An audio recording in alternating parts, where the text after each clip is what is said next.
السلام علیکم ناظرین، پاکستان اور اسرائیل دو ایسی ریاستیں ہیں کہ جن کا وجود دو الگ الگ نظریات کی بنیاد پر ہوا۔ پاکستان لا الہ الا اللہ جیسے مقدس نظریے کی بنیاد پر معرض وجود میں آیا تو اسرائیل یہودیت اور صہیونیت جیسے ناپاک اور غلیظ نظریے کی بنیاد پر وجود پذیر ہوا۔ ناظرین، یہ بات تو مشاہدات بدیہیہ میں سے ہے کہ اسلام اور یہودیت کبھی اکٹھے نہیں ہو سکتے۔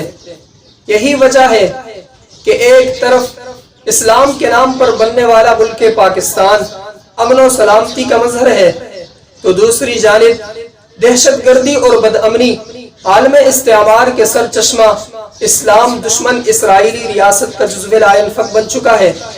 ناظرین، کیا واقعی پاکستان بھی اسرائیل کو تسلیم کرنے جا رہا ہے؟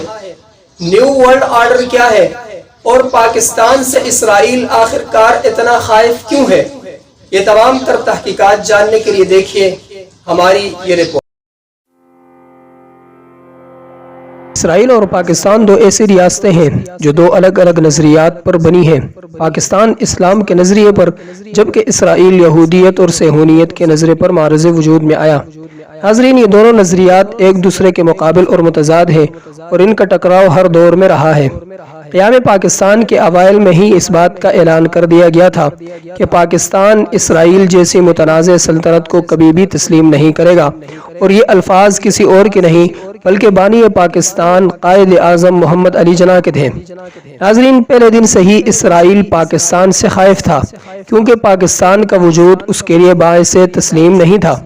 پاکستان کے پہلے وزیر اعظم لیاقت علی خان کو ایک بڑی رقم کا لالچ دیا گیا جو اس وقت اربوں کی مالیت تھی، اور شرط رکھی گئی کہ وہ صرف ایک بار اپنی زبان سے اسرائیل کو تسلیم کرنے کا اعلان کر دیں، لیکن لیاقت علی خان نے بڑی سختی سے یہ بات واضح کی تھی کہ ایسا ہونا کسی بھی صورت ممکن نہیں، پاکستان کبھی بھی اسرائیل کو تسلیم نہیں کرے گا۔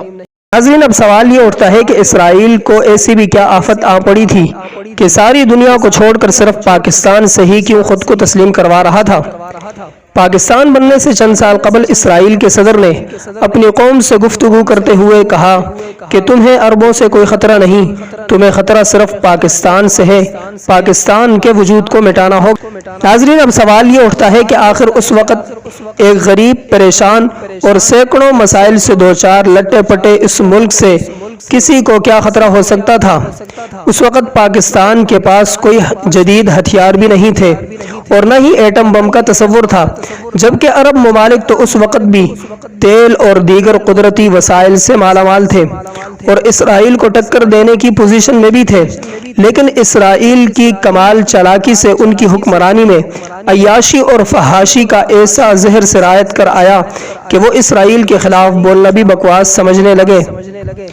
انہیں یہودی بیرونی کمپنیوں اور سرمایہ کاروں کے ذریعے دولت کی ایل پیل میں لگا دیا گیا، جہاں اب انہیں ان چیزوں سے دوری موت سے کم نہیں لگتی۔ ناظرین، پاکستان کو ہر طرح سے لالچ دینے کے بعد 1965 میں پاک بھارت خون ریز جنگ چھیڑ دی گئی، جہاں اسرائیل نے انڈیا کی ہر طرح سے مکمل امداد کی، لیکن الحمدللہ مجاہدین وطن نے دشمنوں کو مار بگایا۔ اسرائیل نے ہر فورم پر خاموشی سے ہی صحیح لیکن پاکستان کی مخالفت کی۔ ہمارے ملک کے غدار سیاستدان تو شاید دہائیاں قبل ہی اسرائیلی مال کے لیے اپنا ملک اور ملت بیچ دیتے، لیکن اس قوم کی طرف سے آنے والے رد عمل اور پاک فوج کی طرف سے سخت مخالفت کا ڈر ہمیشہ انہیں اس قدم سے روکتا رہا۔ ہمارے سیاستدانوں نے ملک کو اسرائیل اور اس کے دجالی اداروں کا محتاج کرنے میں کوئی کسر باقی نہ رکھی۔ ناظرین کرام، یہ اسرائیل ہی تھا کہ 1971 میں آپ دولخت ہو گئے۔ IMF جیسے دجالی اداروں نے پاکستان پر اپنے خزانوں کے منہ کھول دیے تاکہ ہمارے حکمران کھل کر مال مار سکیں اور آخر میں اس ملک کو لاغر کر کے اپنا محتاج بنا دیا جائے۔ نیو ورلڈ آرڈر ایک اصطلاح استعمال کی جاتی ہے، ہم لوگ اکثر اس پر بحث بھی کرتے ہیں، لیکن اس کا دراصل مطلب کم لوگ ہی جانتے ہیں۔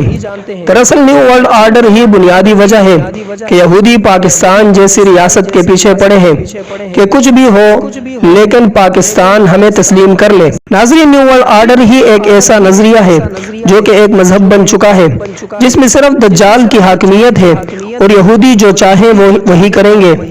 اسی نیو ورلڈ آرڈر کے تحت دنیا کے ہر ملک کو اس کے تابع ہونا ہوگا اور دنیا کے ہر ملک کو اپنے دین اور اپنے مذہب سے دستبردار ہونا ہوگا۔ ساری دنیا کا بس ایک ہی مذہب پہ اتفاق ہوگا، بدلے میں جہاں کے خزانے آپ کے قدموں میں ہوں گے اور وہی کچھ ہوگا جو دجال اور اس کے چیلوں کی مرضی ہوگی۔ ناظرین، اب سوال یہ ہے کہ پاکستان کے لیے اسرائیل کو تسلیم کرنا کیوں ناممکن ہے؟ تو اس کا جواب یہ ہے کہ اسرائیل وہ ناپاک ریاست ہے کہ جس سے احادیث مبارکہ کی روشنی میں مسلمانوں کی آخری جنگ ہوگی۔ اس جنگ کے لیے وہ فوجی دستے اور مجاہدین جائیں گے جو مشرق سے ہندوستان کو فتح کر چکے ہوں گے۔ یہاں سے وہی فوجیں حضرت عیسیٰ علیہ السلام کی اقتداء کے لیے روانہ ہوں گی۔ احادیث مبارکہ میں آتا ہے کہ ان کے پاس بہترین ہتھیار ہوں گے اور ان کے شاہ سواروں کی بھی تعریف فرمائی گئی ہے۔ ناظرین، مشرق میں بہترین ہتھیار والا ملک کون سا ہے؟ یہ آپ بخوبی جانتے ہیں کہ مشرق میں کون سا ملک اسلام کے نام پر معرض وجود میں آیا اور کن کن مقدس ہستیوں نے اس ملک کے قیام میں کردار ادا کیا۔ ناظرین، اگر پاکستان اسرائیل کو تسلیم کر لیتا ہے تو پھر جھگڑا کس بات کا ہے؟ کیا ہمارے مقتدر حلقوں میں بیٹھے لوگ نہیں جانتے کہ ہر سازش کے پیچھے کس کا ہاتھ ہے؟ پھر ہمیں اتنی جنگیں لڑنے کی کیا ضرورت تھی اور 20 سال تک طاغوت اکبر امریکہ کو افغانستان میں برداشت کرنے کی کیا ضرورت تھی؟ ہمیں ایٹم بم بنانے کی کیا ضرورت تھی؟ پھر کیا ضرورت تھی ہمیں مقدس مقامات کی حفاظت کی؟ کیا ضرورت تھی اتنی فوج کی؟ یہ ساری دنیا تتر بتر ہو جائے گی۔ اگر آج ہی اسرائیل کو تسلیم کرنے کا اعلان کر دیا جائے تو اگلے 5 منٹ میں پاکستان کے خلاف ہونے والی ہر سازش کا نام و نشان ہی نہیں رہے گا۔ دنیا کی ہر نعمت پاکستانیوں کے قدموں میں ہوگی کیونکہ اسلام سے آپ دستبردار ہو چکے ہوں گے اور دجال کا راستہ صاف ہو جائے گا۔ دنیا بھر میں موجود پاکستان کے مخالفین آپ پر شیر و شکر ہوں گے۔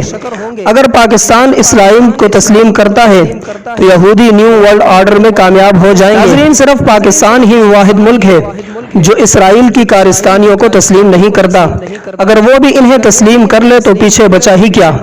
ناظرین، 2024 تک ہر حال میں اسرائیل کو نیو ورلڈ آرڈر لاگو کرنا ہے اور اس دوران سب سے پہلے آپ کو اپنی فوج کے خلاف کیا جائے گا کیونکہ نیو ورلڈ آرڈر اور دجال کے راستے میں مسلم افواج ہی سب سے بڑی رکاوٹ ہے۔ پاکستان ہی وہ واحد ملک ہے جو اقوام متحدہ میں اسرائیل کے خلاف قرارداد پیش کرتا ہے اور یہودیت اور صہیونیت کو آنکھ دکھاتا ہے۔ اس لیے ناظرین، چند ایک غداروں کے سبب ملک سے مایوس مت ہونا۔ یہ فوج، حکومت اور عوام میں اختلاف پیدا کرنے کے منتظر ہے۔ اللہ کریم پاکستان کی حفاظت فرمائے اور اس کو دشمن کے ناپاک عزائم سے محفوظ فرمائے۔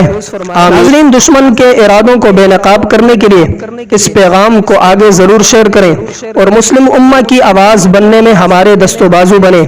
انشاءاللہ جلد دوبارہ ملاقات ہوگی۔ اللہ حافظ۔